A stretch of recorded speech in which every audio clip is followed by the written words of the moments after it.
Шымкент менен Астана финалга шығып тұр. Асықпаңдар жігіттер. Тура міне мына нысанаға қайсы тигізеді? 200 мың теңге әкетейін деп тұр бұйырса. 40 мергеннің ішінен шыққан ең мықты 2 мерген. Түгел Қазақстанның мергендері жиналып тұр. Шымкент атай келе жатыр. Кірді арасы.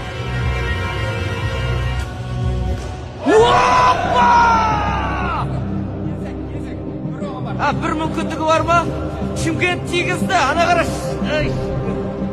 Ал, сізде бір мүмкіндік бар? Астана? Не деген финал, не деген интрига? Ал, бұлай болады екен. Өзіне де, мына жаққа барайын.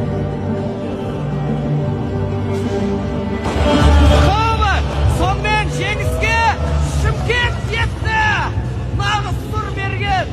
Мына жігіттің түрін жаттап алыңыздар.